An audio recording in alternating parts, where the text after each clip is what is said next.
एक प्रॉब्लम हमें दे रखी है बच्चों, जिसमें हमने किसी गन से बुलेट को फायर किया बच्चों horizontally with speed 200 meter per second. एक गन को बिल्कुल हॉरिजॉन्टल रखा गया है, उससे एक बुलेट फायर की गई है कितनी स्पीड से, 200 मीटर पर सेकेंड की स्पीड से। और इससे बच्चों हमने 10 मीटर डिस्टेंस अवे कोई टारगेट को हिट करना है। इस बुलेट से हमने एक 10 मीटर डिस्टेंस पे किसी टारगेट को हिट करना बच्चों। हमसे पूछा है कि गन के बैरल को टारगेट के लेवल से कितनी हाइट पे रखा जाए। मैं क्वेश्चन आपको बता रहा हूं बच्चों। A bullet is fired from a gun with speed 200 meter per second horizontally. A target is 10 meter away from the gun with what speed the इस टारगेट के लेवल से कितनी हाइट पर मैं गन को रखूं कि बुलेट उसको हिट कर पाए। वीडियो को पॉज करके करिए। देखिए, जब आप क्या करेंगे बच्चों, हाँ, गन से बुलेट को फायर करेंगे तो बुलेट ऐसी हॉरिजॉन्टली निकलेगी, लेकिन because of action of gravity के कारण बच्चों बुलेट सीधी नहीं जाएगी, बुलेट कुछ इस तरह से जाएगी। बुलेट जो है बच्चों that would hit in this way. क्यों? क्योंकि वो जब ग्रेविटी के अंदर आई बच्चों तो ग्रेविटी उसको नीचे खींच रही है और उस कारण से उसने पैराबोलिकल पाथ चलना है, उसने प्रोजेक्टाइल मोशन करना है।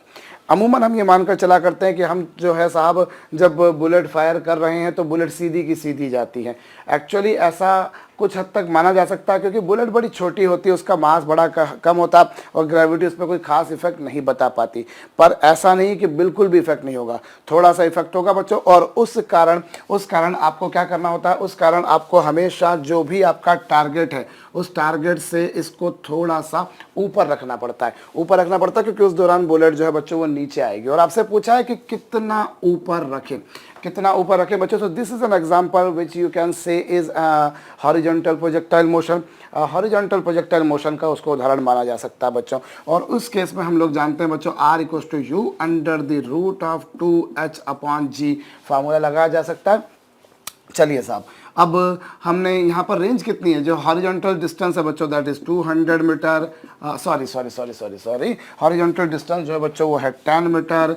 इनिशियल स्पीड जो दी गई है बच्चों वो है 200 इंटू 2h आपको कैलकुलेट करना है। और g की वैल्यू का जहाँ तक सवाल है बच्चों तो वो है 10। अभी एक जीरो से एक जीरो कैंसिल हो जाएगा, ये हो जाएगा 1 is equal to 20 under the root of h upon 5। अब इसका स्क्वायर कर देंगे बच्चों 1, और 20 का स्क्वायर कितना होगा बच्चों 400। 1 का स्क्वायर तो 1 हो गया, 20 का स्क्वायर 400, और ये हो गया बच्चों h अपॉन 5। इससे हम सॉल्व करें बच्चों तो h की वैल्यू कितनी आएगी 5 अपॉन 400 यानी कि 1/80 मीटर।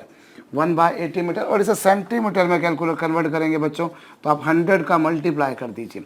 जब आप 1/80 में 100 का मल्टीप्लाई करेंगे तो आप देखेंगे 1.25 सेंटीमीटर, मतलब टारगेट के लेवल से 1.25 सेंटीमीटर इसे ऊपर रखना पड़ेगा, क्योंकि इस दौरान जो है बच्चों जो बुलेट है वो 1.25 सेंटीमीटर नीचे आएगी। इवन बच्चों एग्जाम में यह तक क्वेश्चन आ चुका है कि जब हम कभी किसी टारगेट को किसी गन से फायर करते हैं तो गन को कहाँ रखा जाता है, गन के बैरल को कहाँ रखा जाता है, ठीक उसके सामने, उससे नीचे, उसके ऊपर। और बहुत सारे लोग जवाब देते हैं साहब उसके सामने, लेकिन ऐसा नहीं होता, उसके थोड़ा सा ऊपर रखना पड़ता है, क्योंकि जब आप उसके ऊपर रखेंगे तो बुलेट थोड़ा सा नीचे जाएगी और थोड़ा सा नीचे जाने के चक्कर में आपको उसको थोड़ा सा ऊपर रखना पड़ेगा, जैसा कि आप यहाँ पर देख रहे हैं। सो ये एक ऐसा प्रोजेक्टाइल मोशन है बच्चों जिसमें बॉडी को हॉरिजॉन्टली फेंका गया है। एक क्वेश्चन हम लोग और करते हैं। चलिए साहब, एक क्वेश्चन हम और सिंपल सा करते हैं कि कोई एरोप्लेन है बच्चों जो कि ग्राउंड से 1 किलोमीटर की हाइट पर 360 किलोमीटर पर आवर की स्पीड से हॉरिजॉन्टली चल रहा है बच्चों। आपको बोला N aeroplane is flying eight height 1 kilometre from ground with this speed. इतनी स्पीड से 360 किलोमीटर पर आवर की स्पीड से बच्चों वो चल रहा है इतनी हाइट पर। और हमने क्या करा बच्चों, किसी इंस्टेंट पर उससे एक पैकेट को ड्रॉप किया। किसी पैकेट को ड्रॉप किया। आपको पूछा है कितने टाइम बाद वो पैकेट ज़मीन पे पहुंचेगा, और दूसरी बात वो कितनी स्पीड से ज़मीन पर पहुंचेगा, with what speed it will strike the ground. Question में फिर से बोल रहा हूं बच्चों, an aeroplane is flying horizontally with speed 360 kilometre per hour at height 1 kilometre from ground level. A packet is drop from it. उससे आपने एक पैकेट को छोड़ दिया। जब वो पैकेट जमीन पर पहुंचता है तो कितना टाइम में पहुंचता है, उसकी स्पीड क्या है, दोनों बातें आपको कैलकुलेट करनी। बच्चों क्षणिक देर के लिए वीडियो को पॉज कर दीजिए और क्वेश्चन को सॉल्व कीजिए। देखिए ये आपके पास में क्या है बच्चों, ग्राउंड है, ये ग्राउंड है, ये एरोप्लेन है भैया, ये एरोप्लेन है जो कि फ्लाई कर रहा है कितनी स्पीड से, 360 किलोमीटर पर आवर की स्पीड से। और इससे यदि बच्चों मैं मीटर पर सेकंड में चेंज करता हूं तो मीटर पर सेकंड में चेंज करने के लिए 360 इंटू 5/18 सॉल्व कर लीजिए बच्चों, this would B 100 metre per second. 100 metre per second की स्पीड से ये चल रहा होगा और आपने इससे एक पैकेट को छोड़ा, इससे एक पैकेट को छोड़ा। बच्चों एक बात आप जानते हैं, मैं आपको पहले ही बता चुका हूं कि जब भी कभी हम किसी ऑब्जेक्ट को ड्रॉप करते हैं, जब भी कभी हम किसी ऑब्जेक्ट को रिलीज करते हैं बच्चों, तो उसकी इनिशियल वेलोसिटी वही होती है जो ड्रॉप करने वाले की होती है। भाई हम लोग अगर खड़े खड़े किसी ऑब्जेक्ट को ड्रॉप करेंगे तो हमारी जो स्पीड है वो कितनी है, 0, तो इसको भी कितनी स्पीड मिलेगी बच्चों, 0। नेचुरली जैसे जैसे ये नीचे जाएगा उसकी स्पीड बढ़ती जाएगी। I am talking about initial velocity. जब भी कभी हम किसी ऑब्जेक्ट को ड्रॉप करते हैं, उसे रिलीज करते हैं, उसे फ्री करते हैं, तो उसको इनिशियल वेलोसिटी वही मिलती है जो ड्रॉप करने वाले की होती है। और अगर मैं खड़े खड़े ड्रॉप करूंगा तो मेरी स्पीड 0, तो इसकी भी स्पीड 0। अगर मैं ऊपर जा रहा हूँ, जितनी स्पीड से जा रहा हूँ, इसको भी इनिशियल वेलोसिटी वही मिलेगी। अगर मैं नीचे जा रहा हूँ तो इसको भी वही वेलोसिटी मिलेगी जो मेरी थी। अब जैसे यहाँ पर आपने पैकेट को ड्रॉप किया तो पैकेट को वही स्पीड मिलेगी जो एरोप्लेन की थी, क्योंकि एरोप्लेन में से ड्रॉप किया गया है। और एरोप्लेन की स्पीड कितनी थी, 100 मीटर पर सेकंड। एरोप्लेन की स्पीड थी बच्चों 100 मीटर पर सेकंड, तो इस पैकेट को भी स्पीड मिलेगी 100 मीटर पर सेकंड। और एरोप्लेन की डायरेक्शन ऑफ मोशन थी हॉरिजॉन्टल, तो इस पैकेट को भी मिलेगी बच्चों हॉरिजॉन्टल। होप बात खोपड़ी में आई होगी। जो स्पीड पैकेट की वही, भाई जो ड्रॉप करने वाले की वही उसकी, अभी ड्रॉप करने वाले की स्पीड वही होगी जो एरोप्लेन की, और एरोप्लेन की स्पीड है 100 मीटर पर सेकंड, तो बच्चों पैकेट को भी वही मिलेगी 100 मीटर पर सेकंड। चलिएगा, ये तो एक बात हो गई। तो अब यहाँ जब आपने पैकेट को छोड़ा तो हॉरिजॉन्टल वाला केस रहेगा बच्चों। तो इस आधार पर इसका जो पाथ रहेगा वो ऐसा रहेगा। क्यों? क्योंकि आपने देखिए उसको इनिशियल वेलोसिटी हॉरिजॉन्टल मिल गई, लेकिन वो ग्रेविटी के अंडर भी है, तो वो सीधे भी जाएगा और नीचे भी जाएगा। तो सीधे और नीचे जाने के कारण बच्चों उस प्रोजेक्टाइल का जो पाथ होगा, उसका जो पाथ होगा बेसिकली वो कुछ ऐसा होगा। भाई अगर आप खड़े खड़े छोड़ देते, अगर आप खड़े खड़े, अभी एरोप्लेन उड़ नहीं रहा होता, सिंपल अपनी जगह पर रहता, तो आप खड़े खड़े छोड़ देते तो सीधा का सीधा नीचे आ जाता, वो सीधा का सीधा नीचे आ जाता। लेकिन यदि मैंने क्या करा बच्चों, उसको यदि मैंने उसको सीधा का सीधा नहीं छोड़ा, मैंने अगर उसको ऐसा जा रहा हूं तो उसको भी अगर यही स्पीड मिली तो नेचुरल बात है पैकेट को भी वही मिलेगी, तो उस केस में पाथ ऐसा रहेगा। अब दिस इज एन एग्जाम्पल जो कि हॉरिजॉन्टल प्रोजेक्टाइल मोशन का उदाहरण कहा जा सकता है बच्चों, या ऐसा प्रोजेक्टाइल मोशन जिसमें इनिशियल वेलोसिटी हॉरिजॉन्टली इंपार्ट की गई हो। तो यहाँ पर बच्चों हमें पूछा है टाइम, और टाइम की वैल्यू ऐसे केस में हम जानते हैं कितनी होती है बच्चों, √2h/g। क्यों? क्योंकि इस केस में बच्चों कोई भी वर्टिकल वेलोसिटी नहीं दी गई। अभी थोड़ी देर पहले हम लोगों ने देखा कि अगर हम कभी किसी ऑब्जेक्ट को हॉरिजॉन्टली फेंकें या उसे रिलीज कर दें, दोनों केस में बच्चों वो इतने ही टाइम बाद पहुंचता है। क्यों? क्योंकि कारण सिंपल सा, दोनों ही केस में वर्टिकल वेलोसिटी 0 मिलती है initially. Anyways, so this is 2। और h की वैल्यू यहाँ पर 1 किलोमीटर है, किलोमीटर को मीटर में कन्वर्ट कीजिए, g की वैल्यू को 10 रखिए, you will find this is 10√2 metre per second. ये 10√2 मीटर पर सेकंड हो जाएगा बच्चों। तो ये तो हो गया टाइम। और दूसरी बात आपको निकालनी है बच्चों यहाँ पर वेलोसिटी। तो वेलोसिटी जो होगी बच्चों वो हो जाएगी √u² + 2gh। एक्चुअली इस केस में जो वेलोसिटी आती है बच्चों, मैं याद दिलाऊं, वो आती है आपके पास में कितनी वेलोसिटी आती है, √vx² + vy²। और vx की वैल्यू बच्चों कितनी, vx की वैल्यू उतनी ही है जितनी शुरू में थी, और vy की वैल्यू बच्चों √2gh और फिर उसका स्क्वायर कर देंगे। और इस तरीके से बच्चों आ जाएगा आपके पास में u² + 2gh। अभी u की वैल्यू कितनी बच्चों, u की वैल्यू है 100, उसका स्क्वायर कर दीजिए, प्लस 2g की वैल्यू 10, और h की वैल्यू बच्चों कितनी, 1 किलोमीटर। किलोमीटर को हमने मीटर में कन्वर्ट कर दिया, बच्चों। u की वैल्यू 100 है, 2 है, g की वैल्यू 10 और h की वैल्यू आपने मीटर में कन्वर्ट कर ली। और इसको सॉल्व कर लीजिए। इसको सॉल्व कर लेने पर बच्चों you will find this is 100√2 meter per second. So with this velocity, इतनी वेलोसिटी से वो जमीन से टकराएगा। अच्छा, पिछले केस में मैंने यूनिट गलत लिख दी, that was the unit of time, और टाइम की यूनिट बच्चों सेकंड होगी। एनीवेज, करेक्शन कर दिया बच्चों। तो ये कुछ हमारे पास में केस हो गया बच्चों। यहाँ एक और बात मैं आपको बताता हूँ, चलिए हमने ये तो काम करा ही करा, प्लस एक और बात यहाँ पर समझी जा सकती है बच्चों कि अगर हमसे कोई ये पूछे कि जिस मूवमेंट पर पैकेट जमीन से टकराता है, जिस मूवमेंट पर बच्चों ये पैकेट ग्राउंड से जमीन से टकराता है, उस मूवमेंट पर एरोप्लेन कहाँ होगा? एरोप्लेन कहाँ होगा? एरोप्लेन जो है बच्चों इस पैकेट के आगे होगा, पैकेट के पीछे होगा। अगर हमसे ये पूछ लें तो क्या होगा, जरा विचार कीजिए। और जब भी कभी कुछ ऐसा कुछ क्यूरियस वाला कुछ बात करता हूं मैं, तो थोड़ी देर खुद सोचा करें बच्चों, वीडियो को पॉज करके। न्यूमेरिकल करते समय तो हमको पॉज करके करना ही चाहिए, जब भी क्वेश्चन दिया खट से करना, क्योंकि जनरली जो रहता है बच्चों, अगर वो एक रियल एटमॉस्फेयर बनाने में आपका भी उतना ही ज़रूरत है जितनी कि मेरी ज़रूरत है। कई बार लोग सोचते हैं कि जो लाइव क्लास होती है उसकी बात कुछ और होती है, वीडियो वाले की बात वो नहीं होती है, और इसमें कोई संशय भी नहीं है कि लाइव क्लास की बात कुछ और होती है। लेकिन हम बहुत हद तक इसको उसके 90%, 95%, इवन 99% तक ले जा सकते हैं अगर हम ईमानदार हैं तो। अगर आप ईमानदार नहीं है तो आप क्लास में जाकर भी काम कर लीजिए, कुछ नहीं होगा।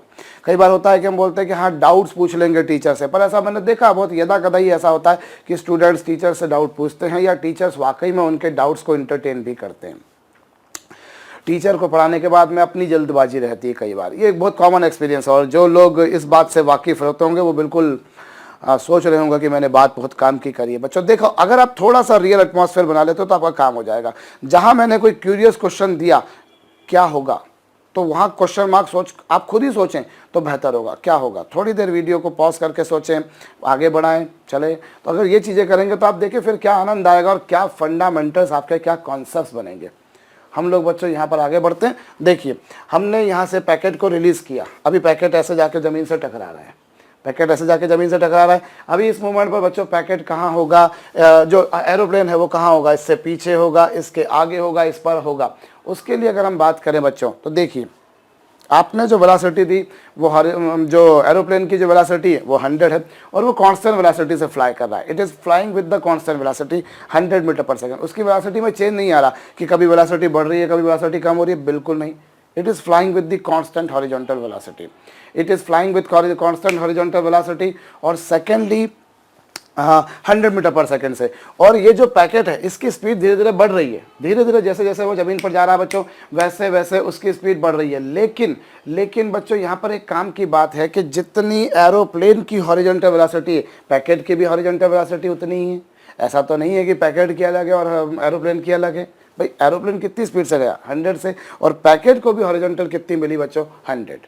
ऑफ कोर्स पैकेट के पास में वर्टिकल वेलोसिटी भी है, लेकिन जहां तक हॉरिजॉन्टल डिस्टेंस की सवाल है, क्योंकि हमें ये देखना है कि पैकेट उससे आगे है, एरोप्लेन आगे है, पीछे है, कौन है, ये आपको देखना है। तो आप देखिए उसमें आगे या पीछे को अगर आपको देखना बच्चों तो आपको क्या देखना पड़ेगा? उस केस में आपको देखना पड़ेगा उनकी हॉरिजॉन्टल डिस्टेंस, और हॉरिजॉन्टल डिस्टेंस नेचुरल बात है उनकी हॉरिजॉन्टल वेलोसिटी पर डिपेंड करेगी।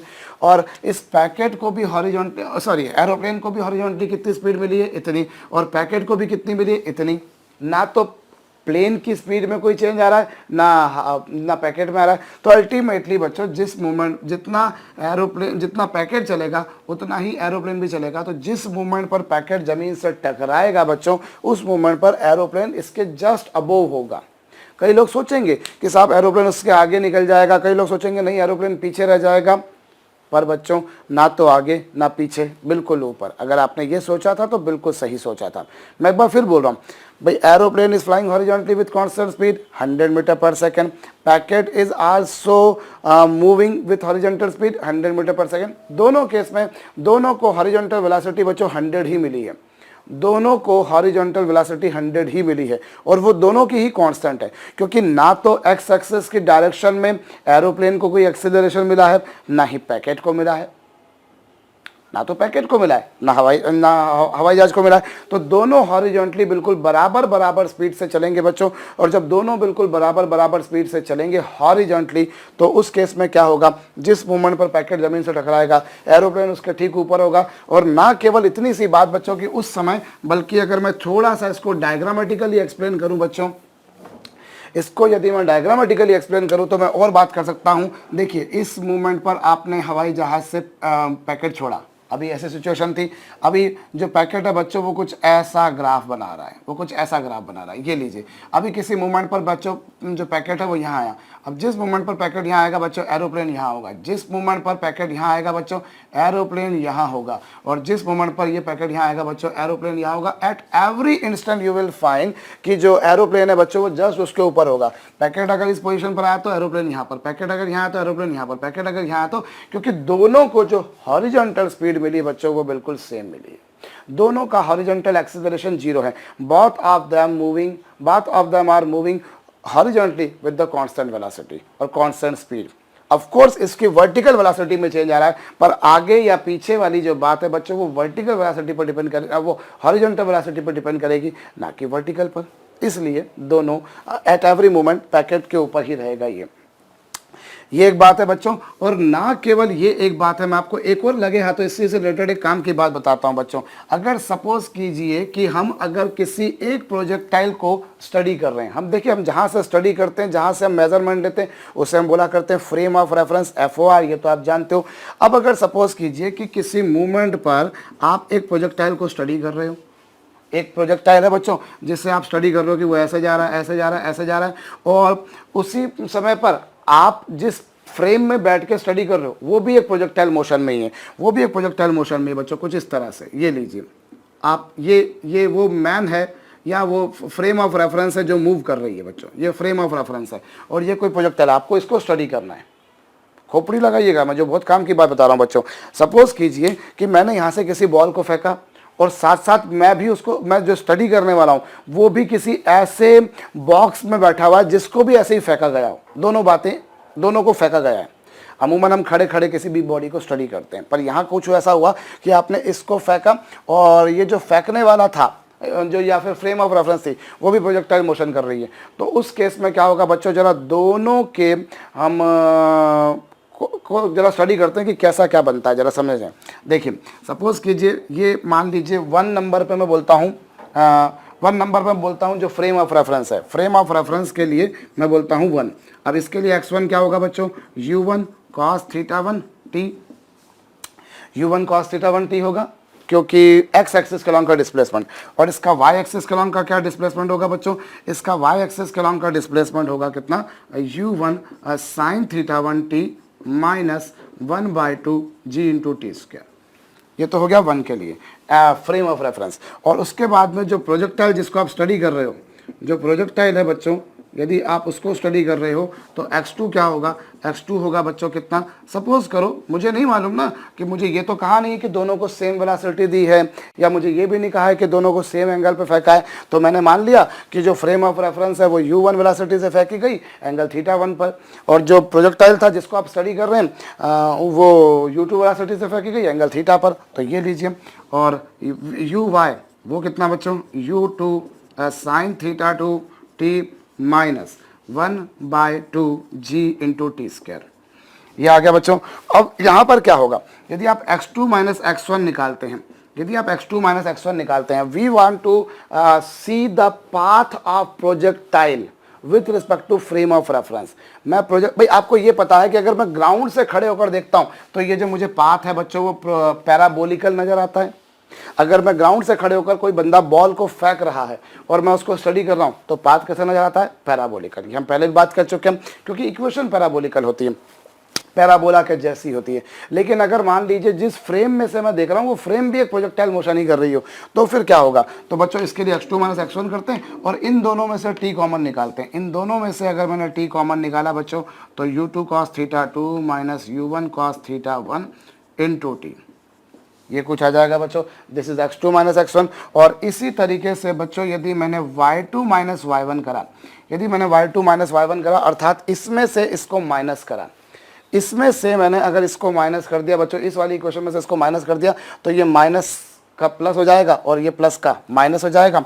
और यहाँ पर बच्चों u2 sin θ2 minus u1 sin θ1 into टी क्या होगा बच्चों, यदि हमने क्या करा बच्चों, ये और ये सेकंड इक्वेशन में से फर्स्ट इक्वेशन को माइनस करा, सेकंड इक्वेशन में से फर्स्ट इक्वेशन को माइनस करा तो क्या होगा बच्चों, इसमें से इसको माइनस करा और इसमें से इसको माइनस करा तो ये माइनस वाला क्या हो जाएगा प्लस, और ये तो रह जाएगा माइनस।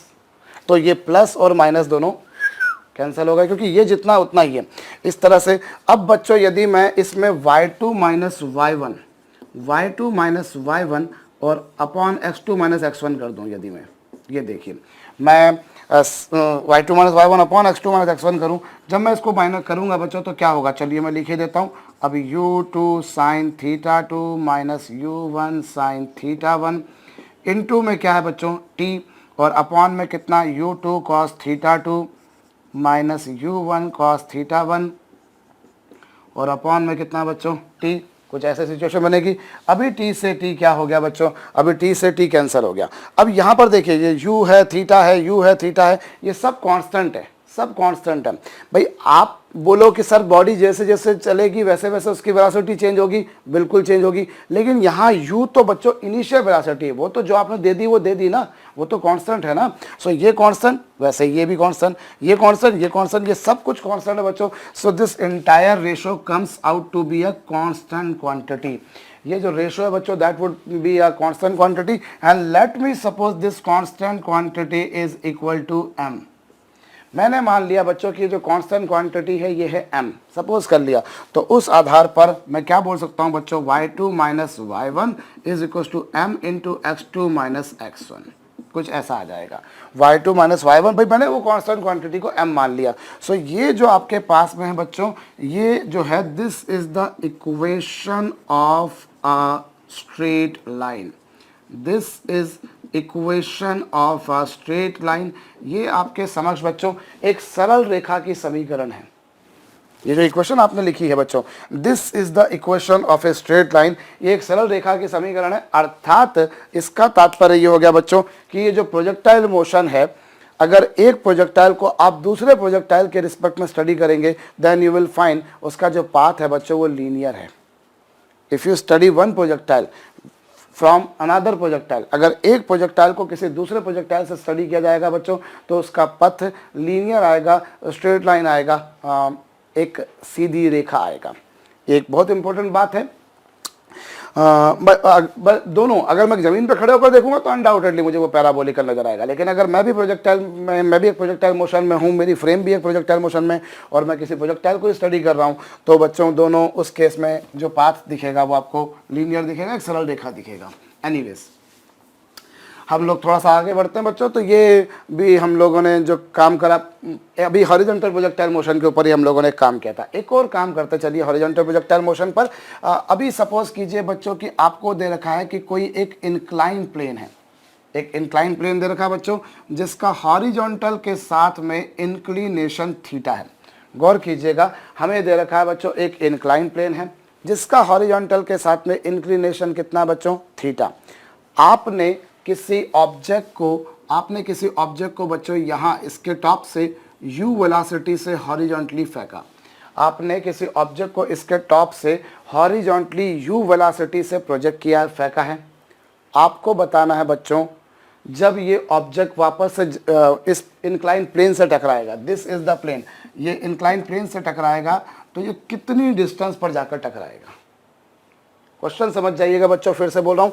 एक इंक्लाइन प्लेन दे रखा था आपको जिसका हॉरिजॉन्टल के साथ में इंक्लिनेशन थीटा है, इसके टॉप पे जाकर खड़ा हो गया, मैंने किसी ऑब्जेक्ट को u वेलोसिटी से हॉरिजॉन्टली फेंक दिया।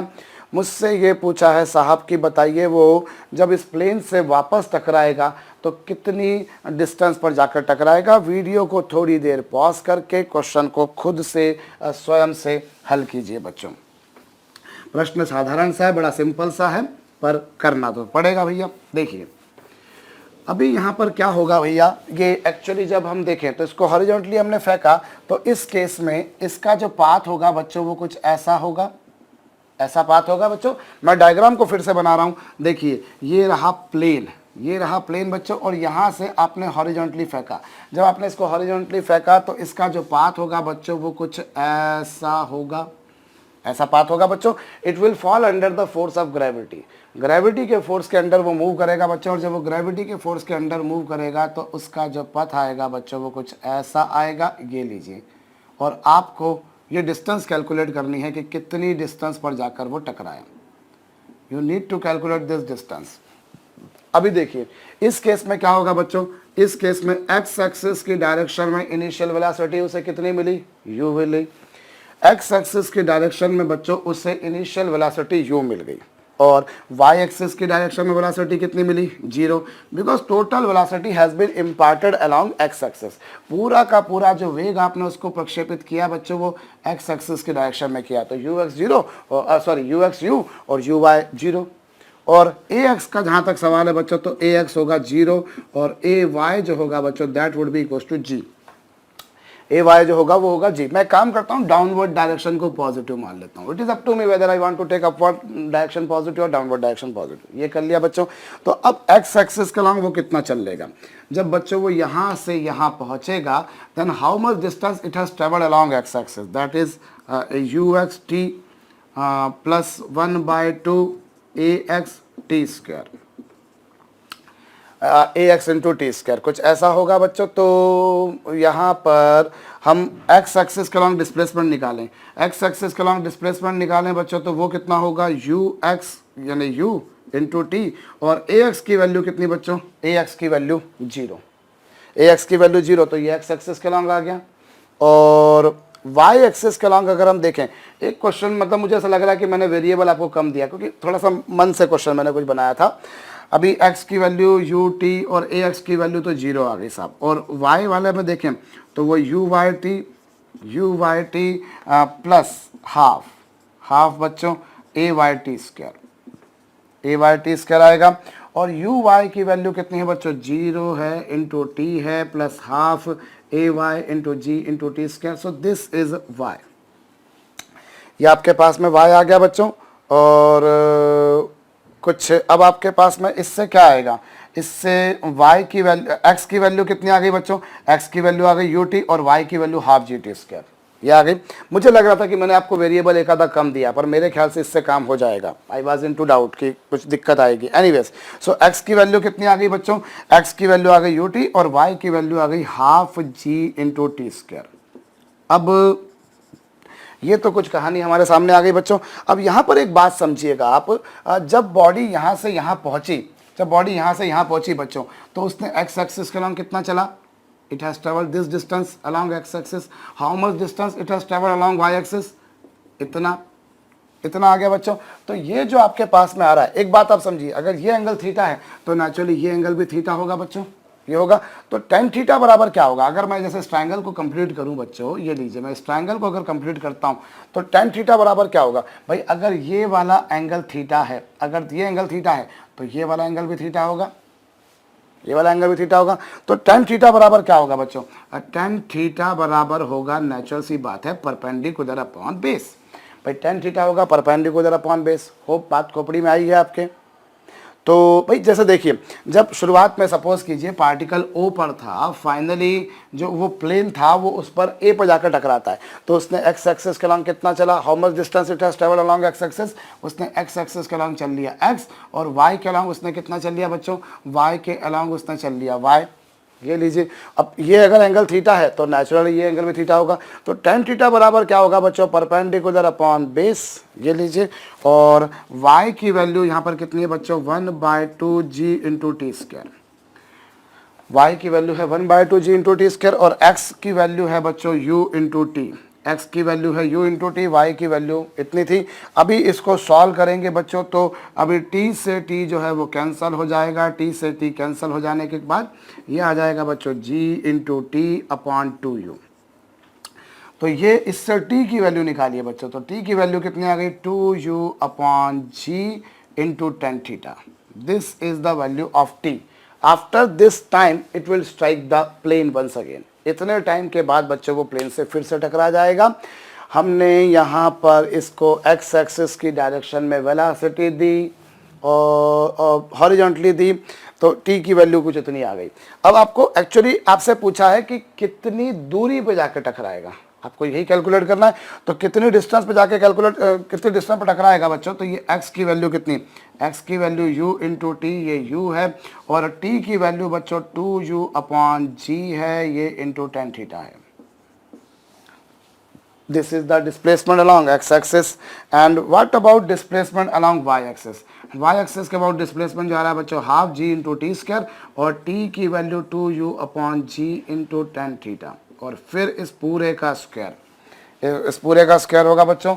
ये लीजिए, इस पूरे का स्क्वायर कर देंगे और स्क्वायर कर देने के बाद में ये क्या आ जाएगा बच्चों, ये आपके पास में आ जाएगा कितना, हम यहाँ पर g का स्क्वायर करेंगे तो g से g कैंसिल होकर एक g बचेगा और ये आपके पास में आएगा कितना साहब, दिस वुड बी 2 का स्क्वायर 4 से 2 कैंसिल होकर 2u स्क्वायर और 10 स्क्वायर थीटा अपॉन कितना बच्चों, अपॉन में आ जाएगा g। ये लीजिए, होप मैंने कैलकुलेशन सही करा है। और पहला वाला क्या था बच्चों, पहला वाला था आपके पास में 2u square tan theta upon g. ये आ गया बच्चों, ये आ गया डिस्प्लेसमेंट अलोंग एक्स एक्सिस और ये आ गया आपके पास में बच्चों displacement along y axis. This is the displacement along x axis, this is the displacement along y axis. अब और क्या किया जा सकता है साहब, मेरे ख्याल से तो इतना हमारे लिए पर्याप्त है।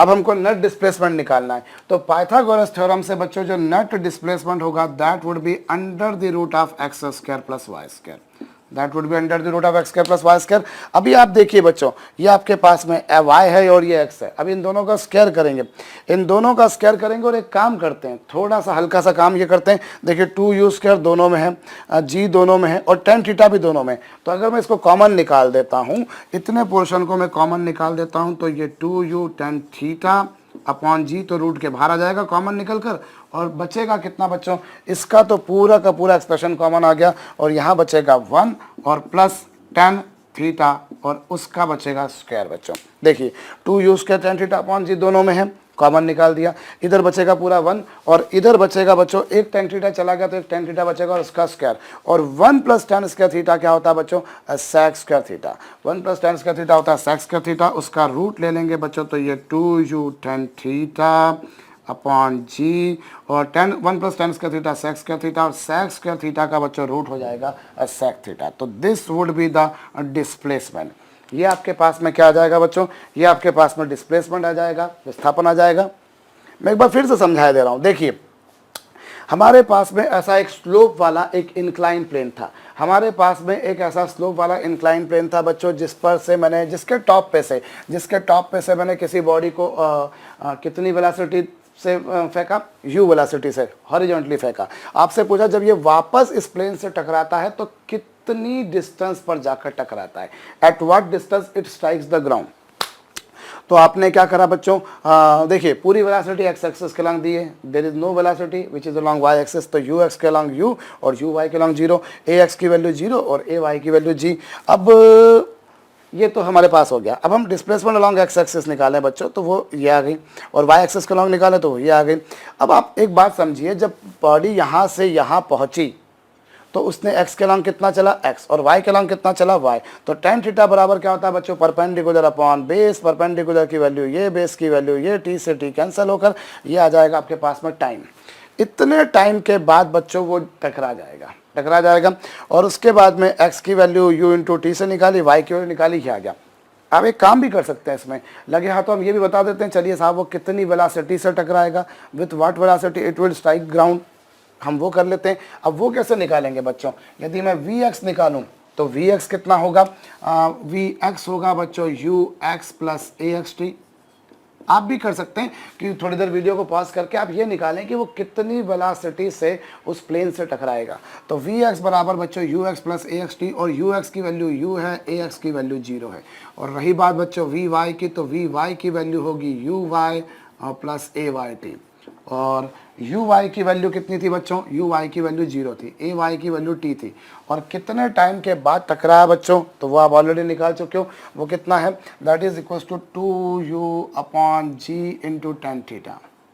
अभी g से g क्या हो गया बच्चों, कैंसिल हो गया और g से g कैंसिल हो गया तो ये आ जाएगा 2u tan theta, sorry 2u tan theta, ये आ गया भाई। एक्स एक्सिस की डायरेक्शन में तो वैसे भी हम बोल सकते हैं there won't be any change in velocity, why, because x axis की डायरेक्शन में कोई एक्सेलरेशन ही नहीं है। तो इस तरीके से बच्चों आपके पास में ये तो 0 हो गया और यहाँ पर आपके पास में कुछ ये आया। अभी नेट वेलोसिटी निकालनी है, तो नेट वेलोसिटी क्या होगी बच्चों, नेट वेलोसिटी होगी under the root of v x square plus v y square, और वी एक्स का जहाँ तक सवाल है बच्चों वो है u और ये है ये, तो इसमें से u कॉमन आ जाने के बाद बच्चों बचेगा under the root of 1 + 4 tan square theta. So this is the velocity acquired by the body when it strikes the ground, when it strikes the plane once again. जब वो वापस से उस प्लेन से टकराएगा, जब वो वापस उस प्लेन से टकराएगा बच्चों, तो कितनी स्पीड से टकराएगा,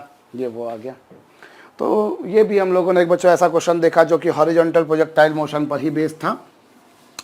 अब मैं थोड़ा सा और आगे बढ़ता हूँ, और देखिए फिजिक्स में तो वैसे भी बच्चों मज़ा तभी आता है जब हम उस पर न्यूमेरिकल्स करते हैं, तभी असली हमारी कमांड होती है। हम केवल थ्योरी पढ़कर, केवल फार्मूलों को पढ़कर हम नहीं सोच सकते कि हम काम कर लेंगे। मैं आपको एक क्वेश्चन देता हूं बच्चों, यहाँ पर देखिए आपको बोल रखा है बच्चों, एक टॉप ऑफ द टावर पे कोई बंदा खड़ा है। कहाँ पे खड़ा है बच्चों, टॉप ऑफ द टावर पे कोई व्यक्ति खड़ा हुआ है और एक बॉल को फेंकता है, एक बॉल को फेंकता है बच्चों 40√2 मीटर पर सेकेंड की स्पीड से। टॉप ऑफ द टावर पे एक बंदा खड़ा है बच्चों जो किसी बॉल को 40√2 मीटर पर सेकेंड की स्पीड से 45 डिग्री के एंगल पर, हॉरिजॉन्टल के साथ 45 डिग्री के एंगल पर अपवर्ड डायरेक्शन में फेंकता है। कौन सी डायरेक्शन बच्चों, अपवर्ड डायरेक्शन में फेंकता है। टॉप ऑफ द टावर पे है, 40√2 मीटर पर सेकेंड की स्पीड से 45 डिग्री के एंगल फेंकता है तो अपवर्ड डायरेक्शन में, और 10 सेकेंड में बच्चों वो जो ऑब्जेक्ट था वो ग्राउंड से टकरा जाता है। 10 सेकेंड में बच्चों वो ऑब्जेक्ट ग्राउंड से टकरा जाता है। आपको पूछा है बच्चों 3 बातें। पहली बात height of the tower, height of the tower पूछिए कितने टाइम, वो तो अच्छा चलिए हाइट ऑफ द टावर पूछिए, प्लस सेकेंडली आपसे पूछा है बच्चों कितनी वेलोसिटी से वो टकराएगा, कितनी वेलोसिटी से वो टकराएगा, और तीसरी चीज़ आपको ये बता दी है बच्चों कि वो कितनी हॉरिजॉन्टल डिस्टेंस पर टकराएगा, कितनी हॉरिजॉन्टल डिस्टेंस पर टकराएगा। तो मैं तो थोड़ा सा आपको ये कहूँगा बच्चों कि जैसा हम हमेशा करते हैं कि जब भी कभी कोई क्वेश्चन आता है ईमानदारी से वीडियो को पॉज करके करते हैं। बहुत अच्छा लगेगा आपको जब आप क्वेश्चन करेंगे। कुछ लोग कर लेते हैं, मैं समझता हूँ, लेकिन कुछ लोग ऐसे हैं जो नहीं करते, थोड़ा सा डरते हैं। तो मैं उन लोगों को बोल रहा हूँ बच्चों, अगर आप खुद से करेंगे तो आपको जो कॉन्फिडेंस मिलेगा वो आपको मेरे कराने से या किसी और के कराने से कतई नहीं मिल सकता, असंभव है। उसमें एक अपना अद्भुत मज़ा आएगा, अद्भुत खुशी होगी। तो पॉज करके करिएगा। अभी देखिए बच्चों, यहाँ पर टॉप ऑफ द टावर पे हम लोग खड़े हैं और हमने इतनी स्पीड से फेंका। अभी पहले मैं इसका डायग्राम बनाता हूँ बच्चों। यहाँ पर हुआ क्या, देखिए आप ये लीजिए, ग्राउंड है, आप ये टॉप ऑफ द टावर पे खड़े थे, यहाँ से आपने 45 डिग्री के एंगल पे किसी बॉडी को फेंका। अब 45 डिग्री के एंगल पे फेंका बच्चों, तो ये लीजिए आपके पास में ये ऐसा पहुँच जाएगा, ऐसा कुछ पाथ होगा बच्चों। आप इसे ऊपर की डायरेक्शन में फेंकेंगे तो ऐसा तो है नहीं कि वो कॉन्टिन्यूसली ऊपर ही निकल जाएगा कि भैया वो तो चला गया बाहर, अब नहीं आ रहा वो, ऐसा तो होगा नहीं। वो भैया ऊपर जाएगा, ऐसा पाथ चलेगा, ऐसा पाथ चलेगा। ये लीजिए, ये लीजिए, ये लीजिए। हमसे पूछा है साहब कि वो कितनी स्पीड से टकराएगा, कितनी हाइट है, वगैरह वगैरह। देखिए अब ये एक ऐसा केस है बच्चों जो कि जिसका आपके पास कोई फार्मूला नहीं है। अभी हॉरिजॉन्टल प्रोजेक्टाइल मोशन भी नहीं है, ये ऑब्लिक प्रोजेक्टाइल मोशन भी नहीं कि हम डायरेक्ट फार्मूला लगा दें कि हाँ हमको हाइट निकालनी है तो फटाफट हम फार्मूला लगा दें यूज़ का साइंस का θ/2g, क्योंकि वो यूज़ का साइंस का θ/2g से जो आएगा बच्चों वो ये वाली हाइट आएगी, ये वाली। अगर सपोज करो इसे मैं ग्राउंड कंसिडर कर लो, इसे मैं ग्राउंड कंसिडर कर लो, तो वो ये वाली हाइट आएगी, समझिएगा। कई लोग बोलेंगे हाइट का फार्मूला लगाना है, अरे सर हमको आता है ना। बोले कौन सा sir, you square sine square θ/2g लगा दो सर। पर बच्चों वो कौन सा आता है, जब आप ज़मीन से ज़मीन पर वार करने वाली मिसाइल चलाते हो, ज़मीन से ज़मीन पर वार करने वाली मिसाइल चलाते हो भैया, यहाँ से लेकर यहाँ तक के केस में बोलोगे तो आप बाकायदा आपके पास में आएगा कि हाँ साहब ये हाइट कितनी है, ये डिस्टेंस कितनी है, समझिए। जब मैं अगर यहाँ से यहाँ पर हॉरिजॉन्टल प्लेन पे ही काम कर रहा होता, अगर मैं सिर्फ और सिर्फ हॉरिजॉन्टल प्लेन पे ही काम कर रहा होता बच्चों, तो बखूब आपकी जो बात थी ये हाइट आ जाती, ये डिस्टेंस आ जाती, लेकिन ऐसा तो नहीं हुआ। यहाँ हमें क्या करना होगा बच्चों, ऐसे केस में हमें इसकी हाइट निकालनी है, हमें हाइट कैलकुलेट करनी है, हमें ये डिस्टेंस भी, हॉरिजॉन्टल डिस्टेंस भी कैलकुलेट करनी है और हमें वेलोसिटी भी कैलकुलेट करनी है। तो सबसे अव्वल दर्जे की बात बच्चों, यहाँ पर मैं क्या करता हूँ, मैं इस डायरेक्शन को पॉजिटिव मानता हूँ और इस डायरेक्शन को पॉजिटिव। भाई ये एक्स एक्सिस और ये वाई एक्सिस। अभी यू एक्स कितना होगा बच्चों, यू एक्स होगा you cos theta, you x होगा यू कॉस थीटा और यू की वैल्यू है बच्चों 40√2 और ये कॉस 45 और ये 40√2 है बच्चों, कॉस 45 की वैल्यू 1/√2 है और इसको सॉल्व करेंगे बच्चों तो ये आ जाएगा 40। So this is ux which is equals to 40 and likewise uy की वैल्यू होगी बच्चों u sin थीटा और u sin थीटा मतलब 40√2 और sin 45 और sin 45 की वैल्यू बच्चों 1/√2 और इस तरीके से 40√2 और sin 45 की वैल्यू 1/√2 सॉल्विंग दिस गिव्स अस 40। तो बच्चों ये ux आ गया और ये आपके पास में uy आ गया, दोनों आ गए, यू एक्स और यू वाई आ गए बच्चों। और फिर वही घिसी पिटी सी बात कि ए एक्स की वैल्यू कितनी बच्चों 0 और ए वाई की वैल्यू कितनी बच्चों -10। मैं यदि बच्चों क्या करता हूं, अपवर्ड डायरेक्शन को पॉजिटिव मानता हूं, अपवर्ड डायरेक्शन को पॉजिटिव मानता हूं तो डाउनवर्ड डायरेक्शन बच्चों नेगेटिव हो जाएगी, -10 हो गया। अब इस केस में क्या होगा, इस केस में बच्चों जब बॉडी यहाँ से ज़मीन पर आएगी, जब बॉडी बच्चों यहाँ से ज़मीन पर आएगी, how much displacement it has travelled a lot of displacement undoubtedly, but what displacement it has travelled along y axis. उसने वाई एक्सिस के अलोंग कितना चला, उसने वाई एक्सिस के अलोंग चला बच्चों -h। जब बॉडी यहाँ से यहाँ पर पहुँची तो उसने वाई एक्सिस के अलोंग कितना चला, नीचे चला है बच्चों, इसलिए माइनस, क्योंकि ये प्लस है और ये भी प्लस है तो -h चला और y एक्सिस के long displacement is equal to u y कितना बच्चों 40 इंटू टाइम कितना, चलिए मैं लिखे देता हूँ इक्वेशन को बच्चों। हम यहाँ पर y equals to u y t plus half a y t square लगाएंगे। जब बॉडी यहाँ से ज़मीन पर पहुँचेगी तो वो y एक्सिस के लॉन्ग चलेगी -h, यू वाई की वैल्यू आएगी बच्चों कितनी, यू वाई की वैल्यू आ रही है 40 इंटू टाइम इतना प्लस ए वाई की वैल्यू -10 और टाइम की वैल्यू 10, ये लीजिए। अब इस बेसिस पर बच्चों -h इक्वल्स टू 400 माइनस, इसको सॉल्व करके देखिए बच्चों, you will find this is -500, solving this gives us h equals to कितना बच्चों 100 metre. Again I repeat, when body comes from this position to this position, then how much displacement it has traveled along y-axis, -h. You people are taking upward direction positive, so downward would be automatically become +100। Downward क्या हो जाएगी बच्चों -h। तो इस तरीके से हम लोगों ने इक्वेशन लगाई, ये आ गया। अब उसके बाद में वेलोसिटी के बारे में बात करें बच्चों तो फिर वही घिसी पिटी सी बात कि v x equals to u x plus a x t और यू एक्स कितना बच्चों, यू एक्स की वैल्यू आपके पास में कितनी है 40 और ए एक्स कितना है 0, तो ये आ गया वी एक्स। और इसी तरीके से बच्चों अगर वी वाई निकालें तो वी वाई होगा u y plus a y into t और यू वाई कितना बच्चों दैट इज 40, ए वाई की वैल्यू -10, टाइम की value 10, solving this will give us -60। भाई यू वाई की वैल्यू 40 है, ए वाई की वैल्यू -10, टाइम की वैल्यू 10, तो ये वी वाई आ गया। तो नेट वेलोसिटी जो आएगी बच्चों that would be under the root of v x square plus v y square, under the root of v x square plus v y square. और v x का जहाँ तक सवाल है बच्चों तो वो है 40 और जहाँ तक वी वाई का सवाल है बच्चों तो वो है 60 और इसका स्क्वायर, अब वो स्क्वायर मैं नहीं करूँगा, वो आप लोग कर लीजिएगा बच्चों। तो ये हमारे पास में वेलोसिटी आ गई। और क्या पूछा है आपसे, हॉरिजॉन्टल डिस्टेंस। तो horizontal distance you can calculate by using identity you x t plus 1/2 a x into t square.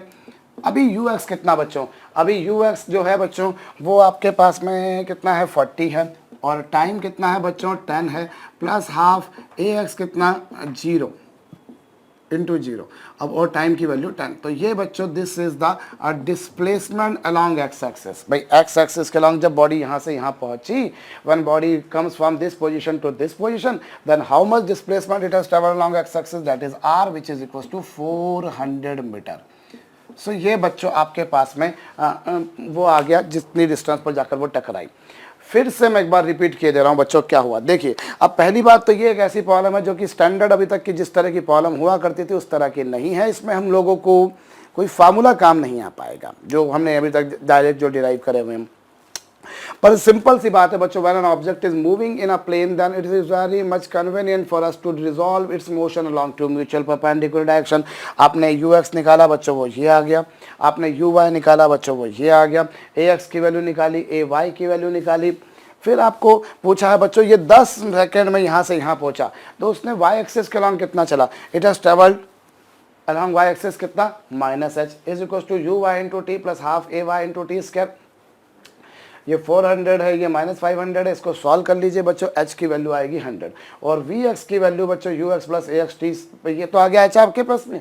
और ऐसे ही vx निकाला, फिर vy निकाला, नेट वेलोसिटी और डिस्टेंस, हॉरिजॉन्टल डिस्टेंस आ गई। तो ये बड़ा सिंपल सा क्वेश्चन है बच्चों। थोड़ा सा फंडे को और मॉडिफाई करने के लिए एक और क्वेश्चन कर लेते हैं बच्चों हम। फिर वही हम टॉप ऑफ द टावर पे जाके खड़े हैं और फिर वही बात करते हैं भैया कि एक ऑब्जेक्ट को 40√2 मीटर पर सेकंड की स्पीड से फेंकते हैं, सेम वेलोसिटी से, सेम एंगल पे, 45 डिग्री के एंगल पर इस बार बच्चों मैं डाउनवर्ड डायरेक्शन में फेंकता हूँ। In this case I am throwing this object in downward direction. मैं नीचे की दिशा में फेंक रहा हूं बच्चों। आपको बोला है कि वही 10 सेकंड में वो जाकर जमीन से टकरा रहा है।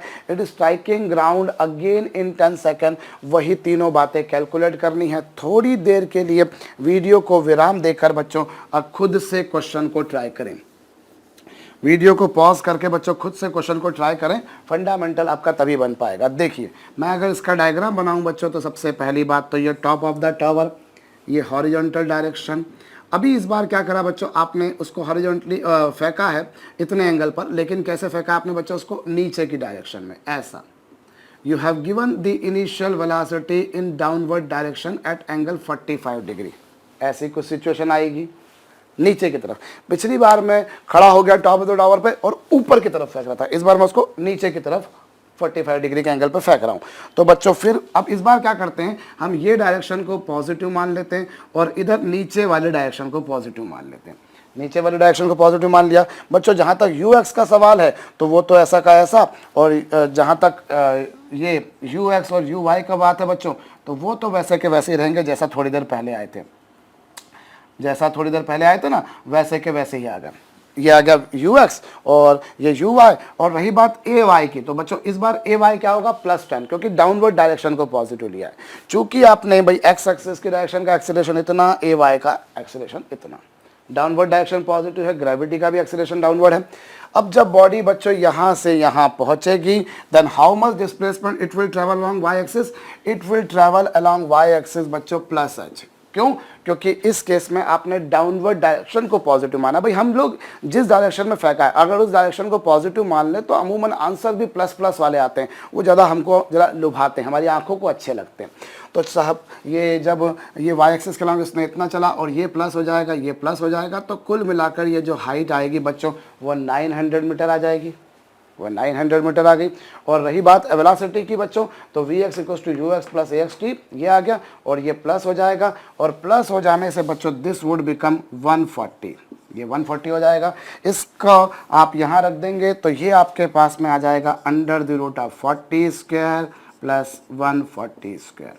और उसको आप सॉल्व कर लीजिए बच्चों। और रही बात x एक्सिस के अलॉन्ग डिस्प्लेसमेंट की, तो x एक्सिस के अलॉन्ग जो डिस्प्लेसमेंट है बच्चों वो उसे हम r से रिप्रेजेंट कर लेते हैं। बॉडी को यहाँ से यहाँ पहुँचने में 10 सेकंड लगे। x एक्सिस की डायरेक्शन में इनिशियल वेलोसिटी इतनी थी और सॉल्व करेंगे बच्चों तो वैसा का वैसा ही आ जाएगा। यहाँ पर कोई फर्क नहीं पड़ेगा भाई। मैंने डाउनवर्ड डायरेक्शन को पॉजिटिव लिया, आप डाउनवर्ड डायरेक्शन को पॉजिटिव नहीं लेंगे, अगर आप अपवर्ड डायरेक्शन को पॉजिटिव लेंगे तो उस केस में क्या होगा? अपवर्ड डायरेक्शन को पॉजिटिव लेंगे तो डिस्प्लेसमेंट भी नेगेटिव आएगा और y एक्सिस की डायरेक्शन में जो वेलोसिटी होगी वो भी नेगेटिव होगी और एक्सेलरेशन जो होगा वो भी नेगेटिव होगा। और सारा कैलकुलेशन करके देखेंगे तो ये सब माइनस कैंसिल होने के बाद अल्टीमेटली h की वैल्यू वही घिसी पिटी सी बात, वही 900 मीटर आएगी। भाई अगर मैं क्या कर लेता हूं, अपवर्ड डायरेक्शन को पॉजिटिव लेता हूं तो इनिशियल वेलोसिटी आपने नीचे दी है वो नेगेटिव हो गई, डिस्प्लेसमेंट भी नीचे है वो भी नेगेटिव हो गया और एक्सीलरेशन भी नीचे है वो भी नेगेटिव हो गया। तो वो हम पहले भी मोशन इन 1D में भी बात कर चुके हैं बच्चों। It is up to you आप कौन सी डायरेक्शन को पॉजिटिव लेते हो। आप ऊपर लो नीचे लो जो मर्जी लो, आपके आंसर्स बिल्कुल सेम आएंगे।